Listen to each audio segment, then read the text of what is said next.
تخيل تصحى الصبح تسمع صوت غريب في قريتك، ناس شايلة سلاح وبتقول الأرض دي مش ليك. 1917 بورقة وقلم بريطانيا قالت لليهود هنعملكم وطن هنا، مع إن أهل فلسطين عايشين فيها من مئات السنين.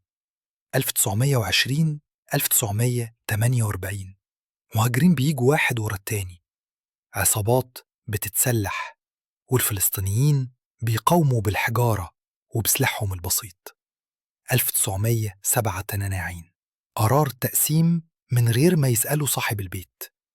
1948 ليلة واحدة أبواب اتكسرت، عائلات اتهجرت، و750 ألف إنسان صحي لقى نفسه لاجئ من غير بيت ولا أرض.